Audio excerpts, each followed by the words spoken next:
ಲೋಕತಂತ್ರ ಬಚಾವ ಹೆಸರಿನಲ್ಲಿ ಇವತ್ತು ದೆಹಲಿಯ ರಾಮಲೀಲಾ ಮೈದಾನದಲ್ಲಿ ಇಂಡಿಯಾ ಮೈತ್ರಿಕೂಟ ಬಿಜೆಪಿ ನೇತೃತ್ವದ ಕೇಂದ್ರ ಸರ್ಕಾರದ ವಿರುದ್ಧ ಅಬ್ಬರಿಸಿ ಬೊಬ್ಬರಿಸಿದೆ. ತನಿಖಾ ಸಂಸ್ಥೆಗಳನ್ನ ಬಳಸಿಕೊಂಡು ವಿಪಕ್ಷಗಳ ನಾಯಕರುಗಳನ್ನ ಜೈಲಿಗೆ ಹಾಕಲಾಗ್ತಿದೆ ಅಂತ ವಿಪಕ್ಷ ನಾಯಕರು ಕಿಡಿಕಾರಿದ್ರು. ಬಿಜೆಪಿ ಅನ್ನೋದು ವಿಷವಿದ್ದಂತೆ ಅಂತ ಖರ್ಗೆ ಅಂದ್ರೆ ಸಂವಿಧಾನ ಮುಟ್ಟಿದ್ರೆ ದೇಶ ಹೊತ್ತಿ ಉರಿಯುತ್ತೆ ಅಂತ ರಾಹುಲ್ ಗಾಂಧಿ ಎಚ್ಚರಿಸಿದ್ದಾರೆ.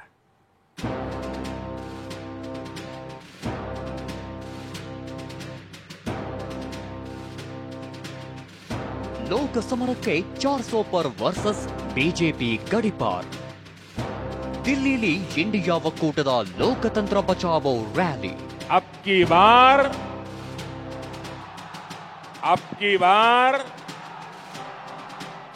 बार एनडीए सरकार 400 पार.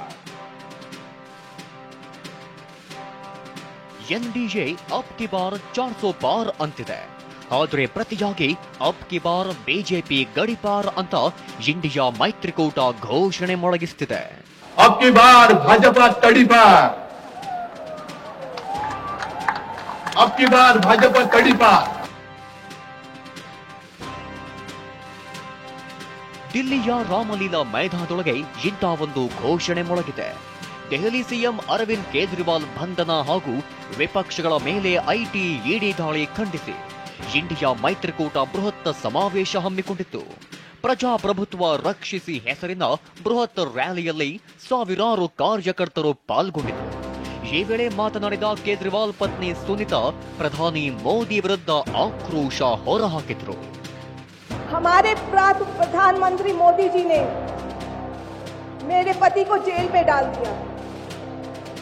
क्या प्रधानमंत्री जी ने सही किया?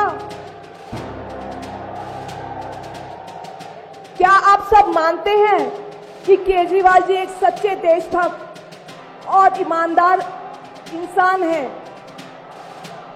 क्या आप मानते हैं कि केजरीवाल जी एक सच्चे देशभक्त और ईमानदार इंसान हैं? ये बीजेपी वाले ये कह रहे हैं कि केजरीवाल जी जेल में हैं, इन्हें इस्तीफा देना चाहिए. ರ್ಯಾಲಿಯಲ್ಲಿ ರಾಹುಲ್, ಖರ್ಗೆ, ಶರದ್ ಪವಾರ್, ಉದ್ಧವ್ ಠಾಕ್ರೆ, ಅಖಿಲೇಶ್ ಮತ್ತು ತೇಜಸ್ವಿ ಯಾದವ್, ಚಂಪೈ ಸೊರೇನ್, ಪಂಜಾಬ್ ಸಿಎಂ ಮಾನ್, ಮಾಜಿ ಸಿಎಂ ಹೇಮಂತ್ ಸೊರೇನ್ ಪತ್ನಿ ಕಲ್ಪನಾ, ಎನ್ಸಿಪಿಯ ಫಾರೂಕ್ ಅಬ್ದುಲ್ಲಾ, ಪಿಡಿಪಿಯ ಮೆಹಬೂಬಾ ಮುಫ್ತಿ ಸೇರಿ ಸಾಕಷ್ಟು ನಾಯಕರು ಭಾಗಿಯಾಗಿದ್ರು. ತನಿಖೆ ಸಂಸ್ಥೆಗಳ ಮೂಲಕ ವಿಪಕ್ಷಗಳನ್ನ ಹತ್ತಿಕ್ಕಲಾಗ್ತಿದೆ. ಪ್ರಜಾಪ್ರಭುತ್ವ ಉಳಿಯಬೇಕಿದ್ರೆ ಬಿಜೆಪಿ ಈ ಸಾರಿ ದೆಹಲಿ ಗದ್ದುಗೆ ಹಿಡಿಯದಂತೆ ತಡೆಯಬೇಕೆಂದು ಎಲ್ಲರೂ ಕರೆ ನೀಡಿದ್ರು.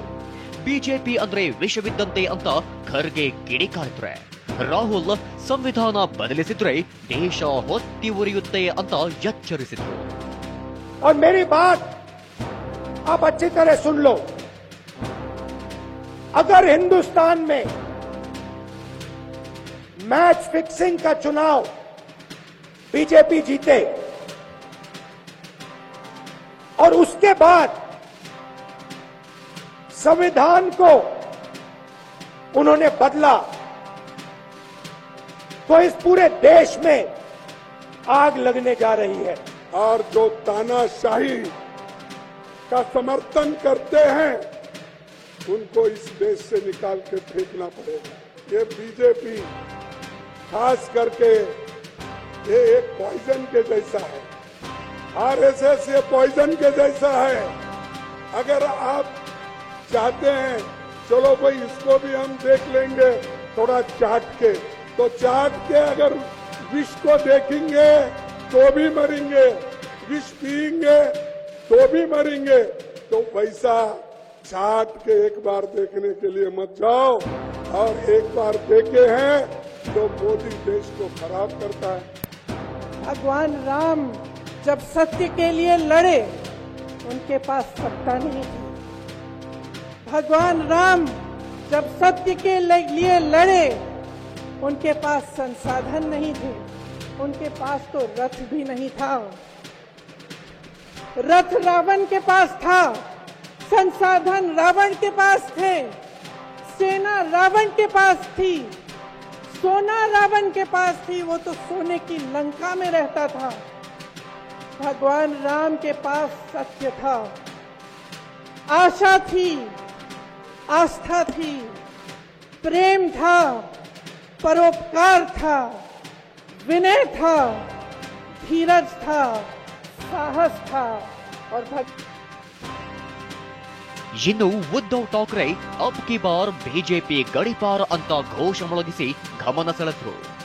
ये तो फिर आपका सवाल है, आपका भविष्य आप किसके हाथ में देना चाहते हो? हम सारे आए हैं चुनाव के प्रचार के लिए नहीं आए हैं, हम प्रजातंत्र की रक्षा के लिए आए हैं. और कैसी सरकार है?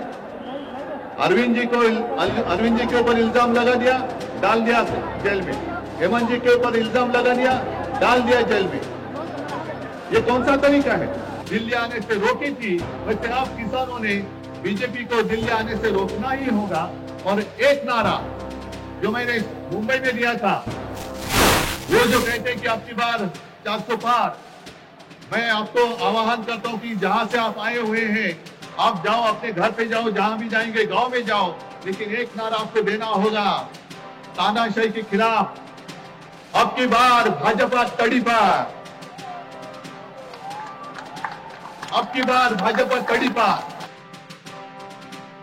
ಬಿಜೆಪಿ ವಿರುದ್ಧ ನಿಜಕ್ಕೂ ದೆಹಲಿಯಲ್ಲಿ ಇಂಡಿಯಾ ಒಕ್ಕೂಟ ಒಂದ್ ರೀತಿ ಯುದ್ಧವನ್ನೇ ಸಾರಿದೆ. ಇದೇ ಒಗ್ಗಟ್ಟು ಇಂಥ ಹೋರಾಟದ ಕಿಚ್ಚು ಮುಂದುವರೆದರೆ ಖಂಡಿತ ಇಂಡಿಯಾ ಮೈತ್ರಿಕೂಟಕ್ಕೆ ಬಲ ಸಿಗಲಿದೆ. Bureau report, TV 9.